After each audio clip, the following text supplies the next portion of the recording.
মনোযোগ সহকারে শুনেন। বাইতুল মোকাররম মসজিদের শুরু থেকে যেই তথ্যগুলি আসছে তাই। বাংলাদেশের জাতীয় মসজিদ 1960 সালের 27শে জানুয়ারি এর নির্মাণ কাজ শুরু হয়, তবে কয়েকটি পর্যায় মিলে এর নির্মাণ কাজ এখন অব্যাহত রয়েছে। 20 শতকে 50-এর দশকের শেষের দিকে দিক থেকে অত্যন্ত দ্রুততার সাথে ঢাকা নগরী বিস্তৃত ঘটেছিল।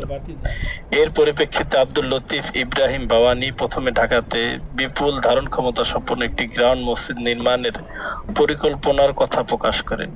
1959 সালে বাইতুল মোকাররম মসজিদ সোসাইটি গঠনের মাধ্যমে এই পরিকল্পনা বাস্তবায়নের উদ্যোগ গৃহীত হয়। পুরান ঢাকা ও নতুন ঢাকার মিলনস্থানে মসজিদটির জন্য জায়গা অধিগ্রহণ করা হয়। স্থানটি নগরীর প্রধান বাণিজ্য কেন্দ্র থেকেও ছিল নিকটতম।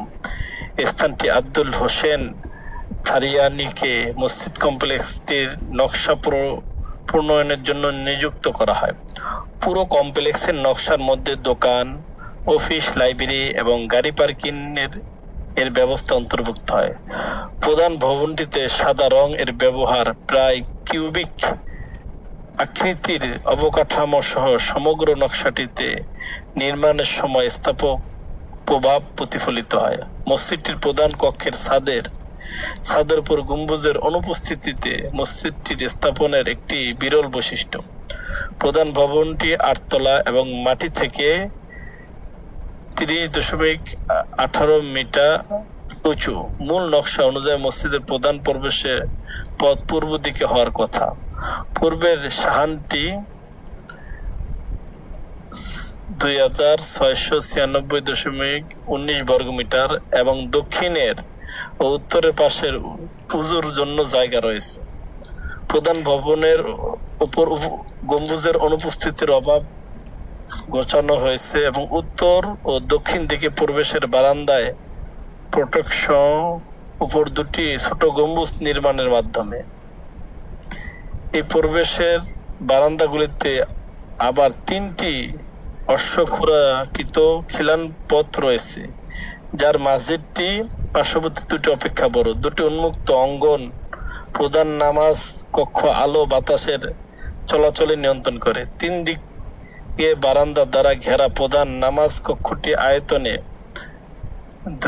2463.51 বর্গমিটার এবং মধ্যবর্তী তলা হলো 170.94 বর্গমিটার। প্রধান নামাজের কক্ষের মেহরাবটি আয়তাকার। অলঙ্করণের আধিক্যে এড়িয়ে যাওয়া হয়েছে এবং এর কারণে যে আধুনিক স্থাপত্য কম অলঙ্করণ একটি বৈশিষ্ট্য।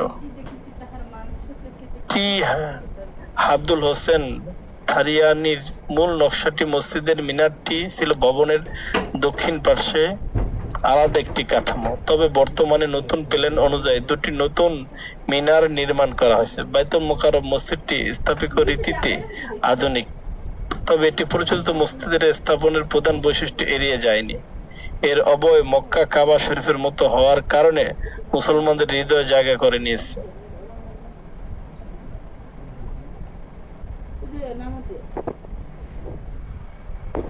আমাদের ভিডিওটা খুব ভালো লাগলে আপনারা শেয়ার করবেন, জানাবেন।